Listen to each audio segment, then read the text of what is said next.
Hello, good morning, जोहार, मैं संजय और आप देख रहे हैं न्यूज झारखंड। समय हो चला है झारखंड की खबरों को जानने का, उनसे अपडेट होने का। तो चलिए जानते हैं आज की झारखंड के 25 मुख्य बड़ी खबरों को। उससे पहले अगर आप न्यूज झारखंड चैनल पर नए हैं तो इस चैनल को सब्सक्राइब करके बेल आइकन प्रेस कर दीजिए, जिससे आपके पास झारखंड की हर एक छोटी बड़ी खबर का अपडेट आप तक पहुंचता रहे। तो चलिए शुरुआत करते हैं आज की पहली और महत्वपूर्ण बड़ी खबर से।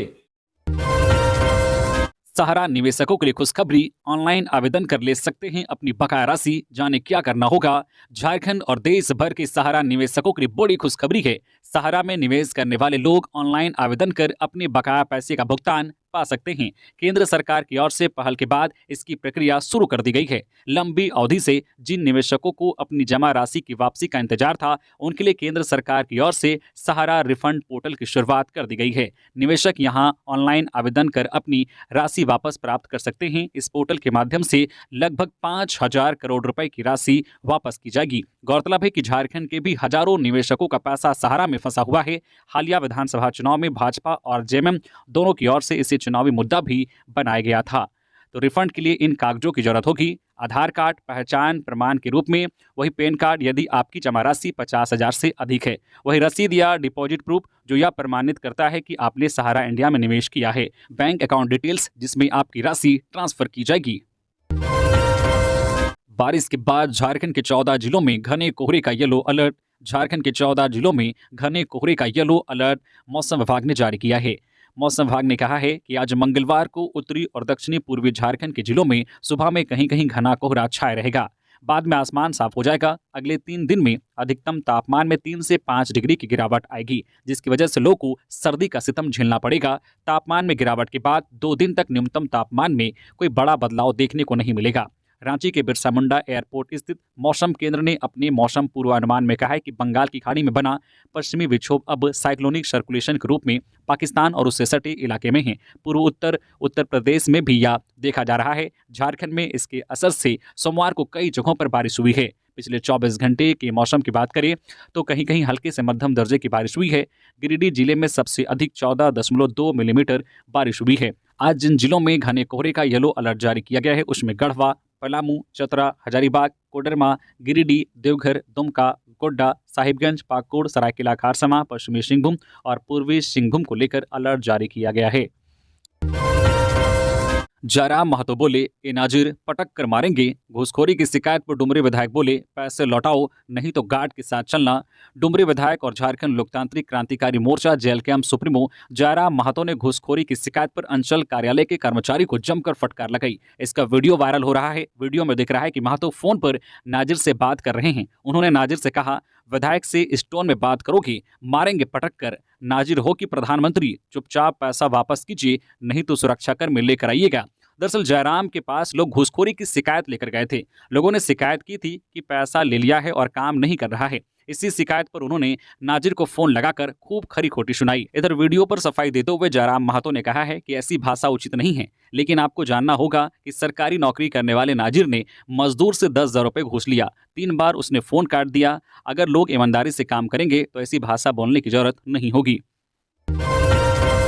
सीएम हेमंत सोरेन पहुंचे रांची स्मार्ट सिटी। मंत्रियों के आवासों को इस तारीख तक सौंपने का दिया निर्देश। झारखंड के मुख्यमंत्री हेमंत सोरेन ने सोमवार को रांची स्मार्ट सिटी में राज्य सरकार के मंत्रियों के लिए बने नवनिर्मित आवास सहित पूरे आवासीय परिसर का निरीक्षण किया। सीएम ने निरीक्षण के दौरान नवनिर्मित आवास से संबंधित विभिन्न बिंदुओं पर अधिकारियों को आवश्यक दिशा निर्देश दिए। उन्होंने 15 जनवरी 2025 तक निर्माण कार्य पूरा कर लेने को कहा, ताकि मंत्रियों को उनका आवास आवंटित किया जा सके। मुख्यमंत्री हेमंत सोरेन रांची स्मार्ट सिटी पहुंचे और आवासीय परिसर बने क्लब हाउस, बैडमिंटन कोर्ट और पुलिस बैरक इत्यादि का निरीक्षण कर सुविधाओं से संबंधित आवश्यक निर्देश अधिकारियों को दिए। मुख्यमंत्री ने आवासीय परिसर में बच्चों के लिए खेलने की व्यवस्था सुनिश्चित करने को कहा। मुख्यमंत्री ने अधिकारियों को निर्देश दिया है कि नवनिर्मित आवास एवं पूरे आवासीय परिसर के सभी कार्य 15 जनवरी 2025 तक पूरे कर लिए जाएं, ताकि मंत्रियों को आवास आवंटित किया जा सके। नंगे पांव विधानसभा पहुंचे जयराम महतो, चौखट पट्टी का माथा। पहले दिन नवनिर्वाचित विधायकों ने ली शपथ। झारखंड विधानसभा के विशेष सत्र की सोमवार को शुरुआत हो गई। पहले दिन सभी नवनिर्वाचित विधायकों ने शपथ ली। इसके बाद कार्यवाही को मंगलवार की सुबह 11 बजे तक के लिए स्थगित कर दिया गया। पहली बार विधानसभा पहुंचे जेएलकेएम सुप्रीमो जयराम महतो ने इस दौरान खास अंदाज में एंट्री ली। जयराम नंगे पांव विधानसभा पहुंचे, सदन की चौखट पर माथा टेका। इसके बाद वह अंदर दाखिल हुए।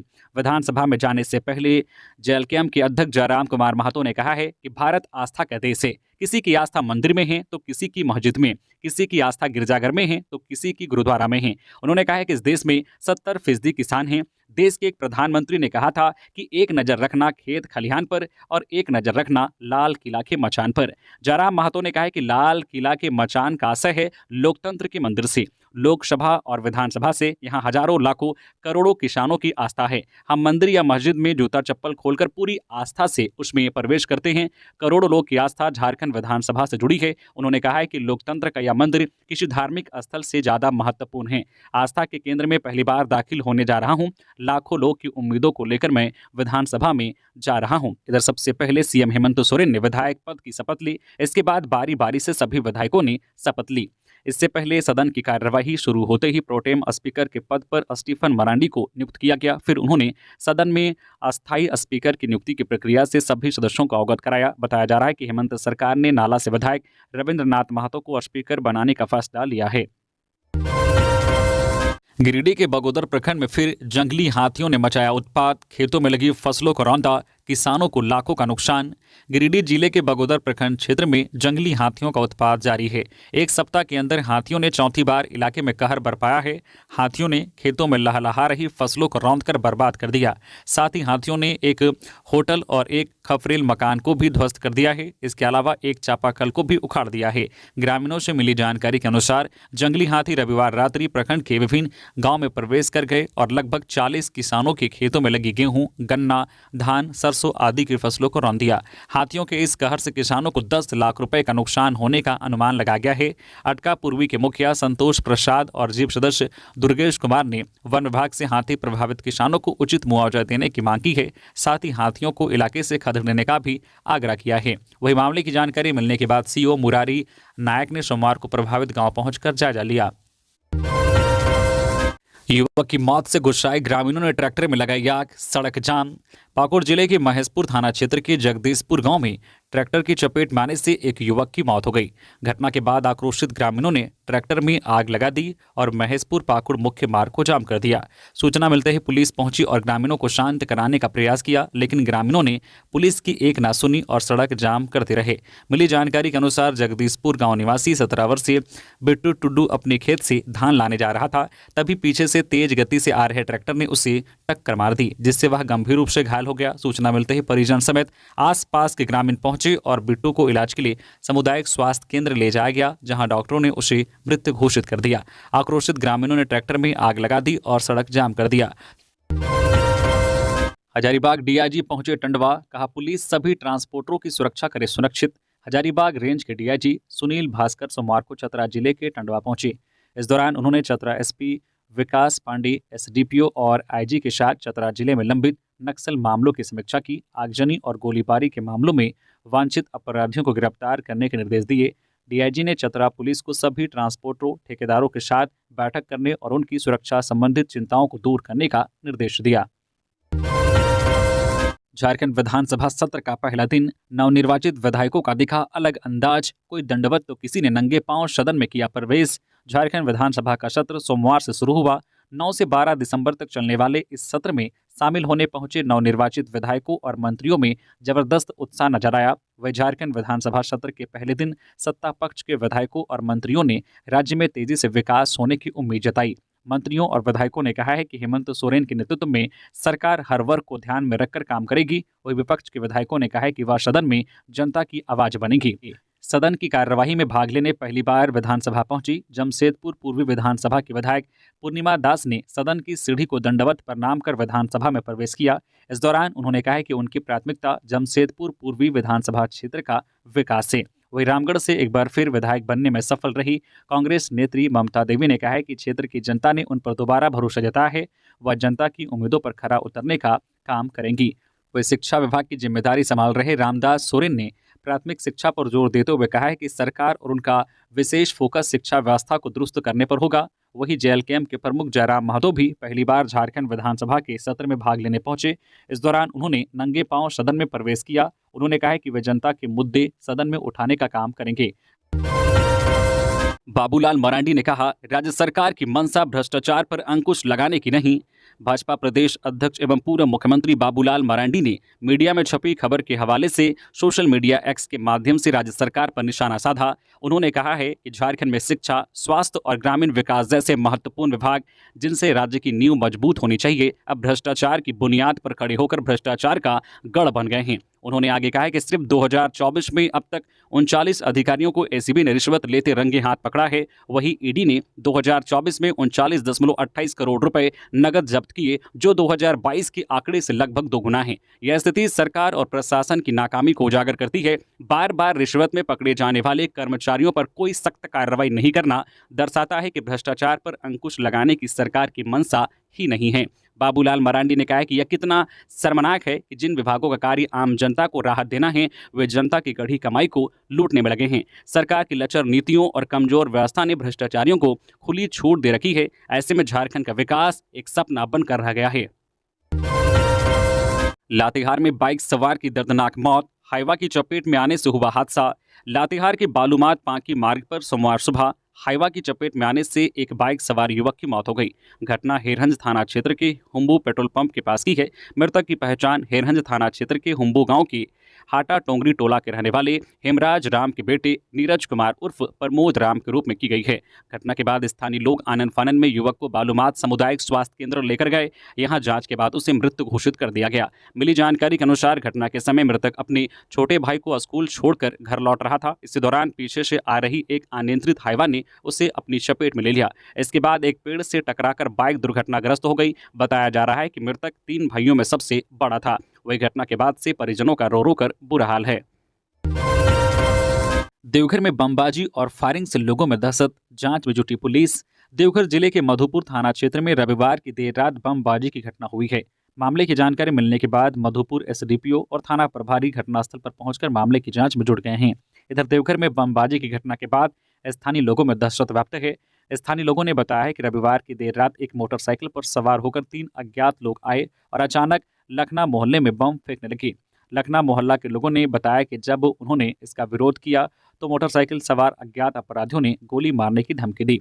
इसके अलावा कौरा थाना क्षेत्र में भी गोलीबारी की घटना हुई है। लगातार 2 जगहों पर हुई गोलीबारी और बमबाजी से स्थानीय लोगों में दहशत है। स्थानीय लोग पुलिस प्रशासन से सुरक्षा मुहैया कराने की मांग कर रहे हैं।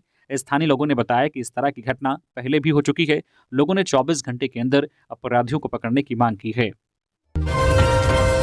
बोडाम में सड़क हादसा, युवक की मौत। अनियंत्रित पिकअप वैन ने बाइक में मारी जोरदार टक्कर, पत्नी और बेटी गंभीर। जमशेदपुर से सटे बोडाम थाना क्षेत्र के बंडी मोड़ के पास सोमवार दोपहर करीब 3 बजे हुए सड़क हादसे में एक युवक की दर्दनाक मौत हो गई, जबकि उसकी पत्नी और बेटी गंभीर रूप से घायल हो गई। हादसा तब हुआ जब बोडाम माधोपुर मुख्य सड़क पर एक अनियंत्रित पिकअप वैन ने उनकी बाइक को जोरदार टक्कर मार दी। हादसे में जान गंवाने वाले युवक की पहचान पटमदा थाना क्षेत्र के गाड़ी ग्राम गांव निवासी मंगल टुड्डू 35 वर्षीय के रूप में हुई है। मंगल बोडाम के राजाहाट स्थित ससुराल से घर लौट रहा था। घटना के बाद स्थानीय लोगों की भीड़ मौके पर जुट गई और पुलिस को सूचना दी। पुलिस ने घायल महिला और बच्ची को गंभीर रूप में एमजीएम अस्पताल भेज दिया।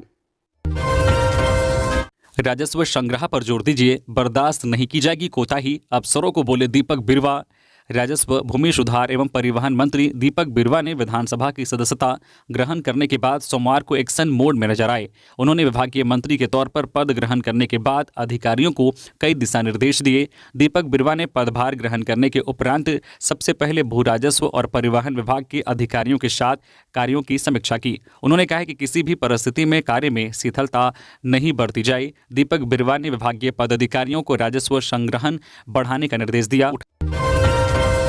बीसीसीएल, सीसीएल, रेलवे और इन केंद्रीय संस्थानों से हेमंत सरकार वसूलेगी बकाया 200 करोड़ का होल्डिंग टैक्स। झारखंड नगर विकास विभाग के प्रधान सचिव सुनील कुमार के निर्देश के बाद राज्य के विभिन्न केंद्रीय संस्थानों से बकाया टैक्स की वसूली की जाएगी। बता दें कि इसके अंतर्गत CCL, BCCL, post office, SAIL और रेलवे आदि आते हैं। राज्य सरकार इनसे बकाया होल्डिंग टैक्स की वसूली करेगी। इसके लिए सभी निकायों को विशेष निर्देश दिए जाएंगे। मिली जानकारी के मुताबिक इन संस्थानों के पास लगभग 200 करोड़ रुपए तक का होल्डिंग टैक्स बकाया है। नक्सलियों की साजिश नाकाम, ID बम बरामद। चाईबासा पुलिस ने एक बार फिर नक्सलियों के मंसूबे पर पानी फेर दिया है। सर्च ऑपरेशन के दौरान सोमवार को टोंटो थाना क्षेत्र के चिड़िया बेड़ा स्थित जंगल क्षेत्र से पुलिस ने एक ID बम बरामद किया है। कोल्हान के क्षेत्र में भाकपा माओवादी संगठन के शीर्ष नेता मिस्र बेसरा, अनमोल, मोच्छू, चमन, कांडे, अजय महतो, सागेन अंगरिया, अश्विन अपने दस्ता सदस्यों के साथ विध्वंसक गतिविधि के लिए भ्रमणशील है। इसी सूचना पर चाईबासा पुलिस, कोबरा बटालियन और CRPF के द्वारा एक संयुक्त अभियान दल गठित कर लगातार अभियान संचालित किया जा रहा है। बरामद ID सुरक्षा के दृष्टिकोण से उसी स्थान पर बम निरोधक दस्ता की सहायता से नष्ट कर दिया गया है। रांची DC के आदेश पर जिले के प्रखंडों में की गई अलाव की व्यवस्था।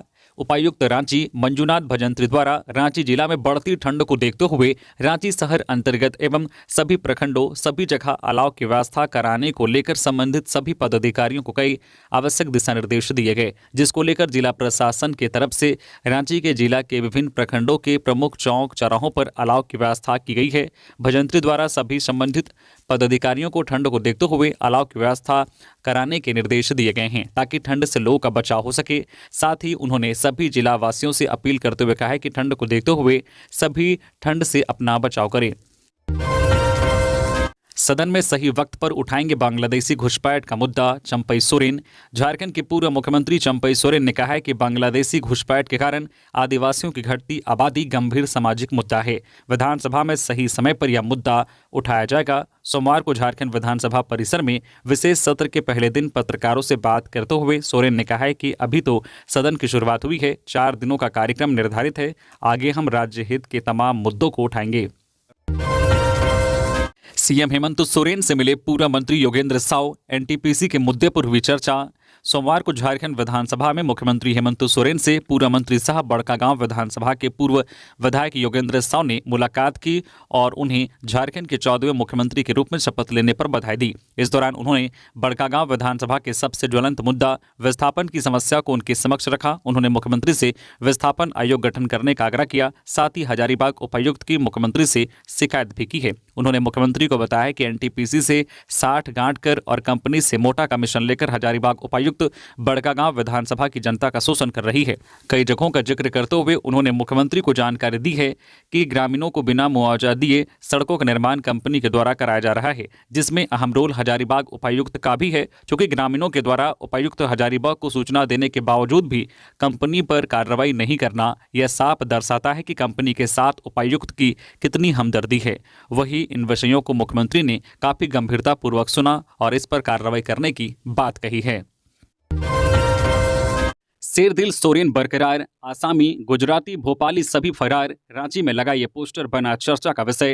राजधानी रांची में इन दिनों एक पोस्टर चर्चा का विषय बना हुआ है। चौक चौराहों पर एक बेनाम पोस्टर लगा हुआ है। इस पोस्टर की चर्चा अब सोशल मीडिया पर खूब तेजी से होने लगी है। हेमंत सोरेन के समर्थकों ने इस बेनाम पोस्टर के जरिए विपक्ष पर जमकर निशाना साधा है। पोस्टर पर लिखा हुआ है, झारखंडी सपूत शेरदिल सोरेन बरकरार, आसामी, गुजराती, भोपाली सभी फरार। दरअसल ये पोस्टर रांची के मुख्य चौक चौराहों पर लगाए गए हैं, जहां से सभी विधायक और मंत्री गुजरते हैं। गौरतलब है कि इस पोस्टर में इस्तेमाल किए गए शब्दों को लेकर चर्चा तेज है कि आखिर आसामी, गुजराती और भोपाली शब्द का प्रयोग किसके लिए किया गया है। हाईकोर्ट के निर्देश पर रांची के स्कूल कॉलेज की 100 मीटर की परिधि साइलेंस जोन घोषित। अनुमंडल पदाधिकारी सदर रांची उत्कर्ष कुमार द्वारा जानकारी देते हुए बताया गया है कि उच्च न्यायालय के आदेशानुसार स्कूल कॉलेज के 100 मीटर की परिधि में भी साइलेंस जोन घोषित की गई है। ध्वनि प्रदूषण की शिकायत टोल फ्री नंबर 112 या थाना में करने वाले शिकायतकर्ता की पहचान पूर्णतः गोपनीय रखा जाएगा। रात 10 बजे से सुबह 6 बजे तक किसी प्रकार का ध्वनि प्रदूषण नहीं करना है एवं किसी प्रकार का लाउड स्पीकर, ध्वनि विस्तारक यंत्र का उपयोग नहीं करना है। पलामू में शॉर्ट सर्किट से लगी आग, लाखों की संपत्ति जलकर खाक। पांकी प्रखंड के रतनपुर पंचायत के कुशाहा जीरो सलामदीरी गांव में रविवार रात करीब 11 बजे बिजली के शॉर्ट सर्किट से कन्हैया भूइयां के घर में अचानक आग लग गई। आग लगी में शादी के लिए घर में रखे 40,000 रुपए समेत 4 से 5 लाख रुपए की संपत्ति जलकर खाक हो गई।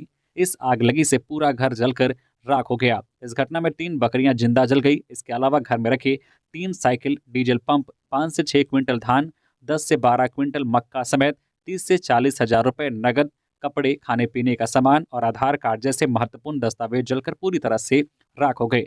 जमीन का सारा दस्तावेज भी आग से जल गया। बताया जाता है कि घटना की रात कन्हैया अपने 3 बच्चों के साथ सोए हुए थे। इसी बीच करीब रात 11 बजे बिजली का शॉर्ट सर्किट होने से घर में आग लगी। किसी तरह सभी ने अपनी जान बचाई। उन्होंने बाहर निकलकर शोर मचाया। स्थानीय लोगों ने आग पर काबू पाने का पूरा प्रयास किया, लेकिन काबू नहीं पा सके। बांग्लादेश में हिंदुओं पर हो रहे हमले के विरोध में गिरिडीह में धरना। बांग्लादेश में हिंदुओं पर बढ़े अत्याचार को लेकर देश भर में विरोध प्रदर्शन हो रहा है। लगातार लोग इन घटनाओं पर अपना विरोध प्रकट कर रहे हैं। इसी कड़ी में सोमवार को गिरिडीह में भी सर्व सनातन समाज ने एक दिवसीय धरना प्रदर्शन किया। धरना में भाजपा नेता समेत हिंदू संगठनों से जुड़े लोग शामिल थे। धरना प्रदर्शन शहर के जेपी चौक पर किया गया। बताया गया कि धरना प्रदर्शन के बाद समाज के लोगों ने समाहरणालय गए और फिर राष्ट्रपति के नाम उपायुक्त को एक ज्ञापन सौंपा गया। इस दौरान धरनार्थियों ने कहा है कि बांग्लादेश में तख्ता पलट होने के बाद से अल्पसंख्यक हिंदुओं पर हमले बढ़ गए हैं। जिस इस्कॉन संस्था ने 1970 में वहां के लोग की मदद की, आज उस संस्था के संत को जेल में डाल दिया गया है। मंदिर मठ पर हमले हो रहे हैं। महिलाओं की आबरू लूटी जा रही है। इसी का विरोध किया जा रहा है। अनुयायियों ने कहा है कि सनातन समाज एकजुट हो और ऐसी ताकतों को हराने का काम करे। इधर धरना के मद्देनजर पुलिस प्रशासन भी मुस्तैद नजर आई। धरनास्थल पर काफी संख्या में पुलिस बल की तैनाती की गई थी। कृषि विभाग के सिस्टम को करेंगे दुरुस्त। एग्रीकल्चर यूनिवर्सिटी की लौटाएंगे चमक और कोऑपरेटिव को बनाएंगे असरदार। शिल्पी नेहा। कृषि, पशुपालन एवं सहकारिता मंत्री के तौर पर शिल्पी नेहा तिर्की ने सोमवार को नेपाल हाउस स्थित विभागीय कार्यालय में पदभार ग्रहण कर लिया। विभागीय सचिव अब्बू बकर सिद्दीकी सहित अन्य अधिकारियों ने उनका स्वागत किया।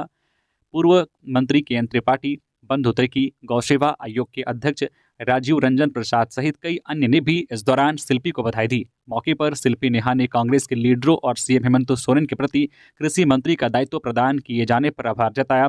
मीडिया से बात करते हुए कहा है कि यह महत्वपूर्ण जिम्मेदारी है और इस पद के लिए गौरव भी है। राज्य में 70% लोग अब भी खेती कार्यों से जुड़े हैं। विभाग को और बेहतर करने का प्रयास होगा। इसके सिस्टम को व्यवस्थित करना होगा। सही तरीके से पॉलिसी मेकिंग और इम्प्लीमेंटेशन पर काम होगा। इससे सुखाड़ और पलायन की चुनौती को भी रोका जा सकेगा। डॉक्टर इरफान अंसारी ने विभागीय प्रभार संभाला। कहा, स्वास्थ्य के क्षेत्र में लाएंगे बड़ा बदलाव। मंत्री इरफान अंसारी ने सोमवार को स्वास्थ्य, चिकित्सा, शिक्षा एवं परिवार कल्याण, खाद्य, सार्वजनिक वितरण एवं उपभोक्ता मामले और आपदा प्रबंधन विभाग का प्रभार ग्रहण किया। इस मौके पर उन्होंने कहा कि एक डॉक्टर होने के नाते उन्हें इतनी बड़ी जिम्मेदारी दी गई है। इसमें वे बेहतर से बेहतर करने का प्रयास करेंगे। जो सोच लेकर वे इस विभाग में आए हैं उसे हर हाल में साकार करने और पूरा करने का प्रयास करेंगे। मौके पर स्वास्थ्य मंत्री ने राज्य में स्वास्थ्य सेवाओं में बदलाव के लिए कुछ महत्वपूर्ण योजनाओं की चर्चा की। उम्मीद जताई कि इससे पूरे राज्य में स्वास्थ्य सेवाओं को सुलभ, सस्ती और गुणवत्तापूर्ण बनाने में मदद मिलेगी। उनकी दूरदर्शी योजनाएं स्वास्थ्य क्षेत्र में बुनियादी ढांचे को मजबूत बनाने, सेवाओं का विस्तार करने और स्वास्थ्य सेवा की महत्वपूर्ण चुनौतियों का समाधान करने पर केंद्रित है। राज्यपाल ने आईआईटी धनबाद के स्टूडेंट्स से की समाज और राष्ट्र की सेवा में अपना योगदान सुनिश्चित करने की अपील। राज्यपाल संतोष कुमार गंगवार ने आईआईटी धनबाद के 99वें स्थापना दिवस समारोह को सोमवार को संबोधित किया। कहा कि यह संस्थान न केवल शिक्षा का केंद्र है बल्कि एक ऐसी परंपरा का प्रतीक है जिसने ज्ञान, नवाचार और राष्ट्रीय सेवा के मूल्यों को साकार किया है। उन्होंने संस्थान के गौरवशाली इतिहास का उल्लेख करते हुए कहा कि इसकी स्थापना 1926 में खनन और प्रौद्योगिकी के क्षेत्र में क्रांति लाने के उद्देश्य की गई थी। यह संस्थान देश के शैक्षिक व औद्योगिक विकास का दर्पण है और आज यह अपनी विशिष्ट पहचान बना चुका है। खराब मौसम के कारण दिल्ली से रांची के एयर इंडिया एक्सप्रेस फ्लाइट रद्द। एयरपोर्ट पर हंगामा। दिल्ली से रांची के लिए सोमवार शाम 4 बजे उड़ान भरने वाली एयर इंडिया एक्सप्रेस की फ्लाइट को खराब मौसम के कारण रद्द कर दिया गया। उड़ान रद्द होने से यात्रियों में भारी नाराजगी देखी गई। दिल्ली एयरपोर्ट पर रांची जाने के लिए इकट्ठा हुए यात्री फ्लाइट रद्द होने की जानकारी मिलने के बाद हंगामा करने लगे। यात्रियों का आरोप है कि उन्हें समय पर सूचना नहीं दी गई, जिससे वे एयरपोर्ट पर लंबा इंतजार करने के लिए मजबूर हुए। ओवरटेक करने के चक्कर में स्विफ्ट डिजायर ने बाइक में मारी टक्कर, फिर 100 मीटर दूर खेत में जाकर पलटी मारी। तेज रफ्तार और जल्दबाजी के चक्कर में सोमवार को गिरिडीह कोडरमा मुख्य मार्ग स्थित हिरोडी थाना इलाके के सीबोडी में भीषण सड़क हादसा हो गया। दरअसल एक वाहन को ओवरटेक करने के चक्कर में पहले स्विफ्ट डिजायर चालक ने बाइक सवार को जोरदार टक्कर मार दिया। इसके बाद चालक ने वाहन से अपना नियंत्रण खो दिया और तेज रफ्तार के कारण स्विफ्ट डिजायर पलटते हुए 100 मीटर दूर खेत में जाकर गिरी। घटना के बाद बाइक सवार जमुआ थाना क्षेत्र के हरिला का रहने वाला भीखन यादव व छोटू यादव और स्विफ्ट डिजायर में सवार तीसरी थाना इलाके के खिजरी का साकेत कुमार और शिवम कुमार गंभीर रूप से घायल हो गए। घटना के बाद स्थानीय लोगों की मदद से तत्काल घायलों को जमुआ स्वास्थ्य उपकेंद्र पहुंचाया गया। घटना में स्विफ्ट डिजायर वाहन के परखच्चे उड़ गए हैं। पुलिस द्वारा वाहन को जब्त कर लिया गया है। कथित बांग्लादेशी घुसपैठ को लेकर हाईकोर्ट में सुनवाई, 4 फरवरी को होगी अगली बहस। बांग्लादेशी घुसपैठ को लेकर झारखंड हाईकोर्ट में सोमवार को एक बार फिर सुनवाई हुई। हालांकि इस पर आंशिक सुनवाई के बाद कोर्ट ने मामले की अगली तारीख 4 फरवरी 2025 तय कर दी। इस मामले में सुनवाई के दौरान झारखंड सरकार की ओर से कोर्ट को बताया गया है कि सुप्रीम कोर्ट में इस मामले पर लंबित सुनवाई हो रही है। पलामू में अंधविश्वास ने ली बच्चे की जान, 5 दिन पहले बीमारी से मरा बेटा, नाराज महिला ने गोतनी के बेटे की गला दबाकर कर दी हत्या। अंधविश्वास के चक्कर में पलामू में एक बार फिर मासूम की हत्या कर दी गई है। घटना पलामू जिले के चैनपुर थाना क्षेत्र के सलतुआ गांव की है, जहां एक महिला का बच्चा बीमारी से मर गया तो उसने ओझा की बातों में आकर गोतनी के 8 साल के बेटे को मार डाला। मासूम की हत्या करने वाली रिश्ते में चाची है। हत्या करने वाली महिला को पुलिस ने गिरफ्तार कर लिया है। वहीं बच्चे का शव का पोस्टमार्टम कराकर परिजनों को सौंप दिया गया है। बाबा बैद्यनाथ की शिवलिंग से छेड़छाड़, बिना इजाजत शिवलिंग और अर्घा की हुई मरम्मत, देवघर डीसी ने दिए जांच के आदेश। विश्व प्रसिद्ध द्वादश ज्योतिर्लिंग बाबा बैद्यनाथ के शिवलिंग और अर्घा से छेड़छाड़ का मामला सामने आया है। गोड्डा सांसद निशिकांत दुबे ने अपने सोशल मीडिया एक्स पर तस्वीर साझा की है। इसमें नजर आ रहा है कि शिवलिंग और अर्घा के आसपास सीमेंट का लेप जैसा कुछ लगा है। इस तस्वीर ने इलाके में बवाल मचा दिया है। चर्चा का बाजार गर्म है। सवाल उठ रहा है कि आखिर बाबा बैद्यनाथ के शिवलिंग से किसने छेड़छाड़ की है। इस बात का संज्ञान लेते हुए देवघर डीसी ने जांच के आदेश दे दिए हैं। सांसद ने लिखा है कि द्वादश ज्योतिर्लिंग में से एक बाबा बैद्यनाथ तथा 51 शक्तिपीठों में से एक हृदय पीठ देवघर में झारखंड सरकार का यह अनर्थ शिवलिंग पर सीमेंट धार्मिक आस्था पर कांग्रेस सरकार का सीधा प्रहार है। उन्होंने बताया कि सोशल मीडिया के माध्यम से बाबा मंदिर के गर्भगृह में किए गए कार्यों से जुड़े मामलों को संज्ञान लेते हुए मंदिर प्रभारी को जांच कर प्रतिवेदन समर्पित करने का निर्देश दिया है। साथ ही अपने कार्य के प्रति लापरवाही बरतने वाले कर्मियों पर आवश्यक कार्रवाई करने का निर्देश दिया है। लैंड स्कैम, पूर्व डीसी छवि रंजन की डिस्चार्ज पिटीशन पर सुनवाई पूरी। चेसायर होम रोड की जमीन की अवैध तरीके से खरीद बिक्री से जुड़े लैंड स्कैम केस के आरोपी रांची के पूर्व डीसी छवि रंजन की डिस्चार्ज पिटीशन रांची पीएमएलए की विशेष कोर्ट में सुनवाई हुई। सोमवार को सभी पक्षों की ओर से सुनवाई पूरी होने के बाद कोर्ट ने डिस्चार्ज पिटीशन पर फैसला सुनाने के लिए 12 दिसंबर की तिथि निर्धारित की है। सरायकेला खारसवां जिले के बेरोजगार युवाओं के लिए अच्छी खबर, आज लगेगा रोजगार मेला। जिले के शिक्षित बेरोजगार युवाओं के रोजगार के लिए जिला नियोजनालय एक बार फिर शिविर का आयोजन कर रहा है। मॉडल करियर सेंटर सह जिला नियोजनालय सरायकेला के परिसर में आज 10 दिसंबर को रोजगार शिविर का आयोजन किया गया है। रोजगार शिविर में 18 से 35 वर्ष तक के 10वीं ITI एवं डिप्लोमा उत्तीर्ण अभ्यर्थी भाग ले सकते हैं। शिविर का आयोजन 10 बजे से होगा। इस संबंध में जिला नियोजन पदाधिकारी आलोक कुमार टोपनो ने बताया है कि रोजगार शिविर में नियोजन की पूरी प्रक्रिया निःशुल्क है। उक्त शिविर में जिले की प्रतिष्ठित संस्था टैलेंट नेक्सा सर्विस व युवा शक्ति फाउंडेशन द्वारा सरायकेला खारसवां और जमशेदपुर में विभिन्न पदों पर नियुक्ति करने के लिए युवाओं का चयन किया जाएगा। हाईकोर्ट ने सांसद निशिकांत दुबे की पीड़क कार्रवाई पर लगाई रोक, इस दिन होगी अंतिम सुनवाई। झारखंड हाईकोर्ट की ओर से सांसद निशिकांत दुबे को राहत मिली है। बता दें कि हाईकोर्ट ने 9 जनवरी तक गोड्डा सांसद निशिकांत दुबे के खिलाफ पीड़क कार्रवाई पर रोक लगा दी है। साथ ही कोर्ट ने आदेश दिया है कि इस मामले में 9 जनवरी को ही न्यायालय अंतिम सुनवाई करेगी। जानकारी हो कि इस मामले की सुनवाई हाईकोर्ट के न्यायाधीश जस्टिस संजय कुमार द्विवेदी की कोर्ट में हुई। इस सुनवाई में निशिकांत दुबे की तरफ से अधिवक्ता प्रशांत पल्लव, पार्थ जलान और शिवानी जालुका ने बहस की। बता दें कि यह मामला देवघर स्थित परित्राण मेडिकल ट्रस्ट की संपत्ति बाबा बैद्यनाथ मेडिकल ट्रस्ट द्वारा खरीदे जाने से संबंधित है। इसमें शिवदत्त शर्मा नाम के व्यक्ति ने निशिकांत दुबे के खिलाफ जालसाजी का आरोप लगाया था और प्राथमिकी दर्ज कराई है। इसी को रद्द करने के लिए सांसद निशिकांत दुबे ने झारखंड हाईकोर्ट का दरवाजा खटखटाया है। झारखंड में अब प्राइवेट यूनिवर्सिटी खोलना हुआ आसान, केवल इस बात का रखना होगा ध्यान। झारखंड में हेमंत सरकार ने निजी विश्वविद्यालय अधिनियम को अधिसूचित कर दिया है। इससे अब राज्य में प्राइवेट यूनिवर्सिटी खोलना काफ़ी आसान हो गया है। इसके लिए केवल कुछ बातों का ध्यान रखना होगा। बता दें कि अपना निजी विश्वविद्यालय खोलने के लिए नगर निगम के अंतर्गत कम से कम 5 एकड़ ज़मीन और नगर निगम सीमा से बाहर कम से कम 15 एकड़ ज़मीन होना जरूरी है। इसके अलावा ज़मीन का दखल या पट्टा कम से कम 30 साल के लीज पर होना चाहिए। साथ ही विश्वविद्यालय बनाने के साथ ही ज़मीन का इस्तेमाल दूसरे कार्यों में नहीं करना होगा।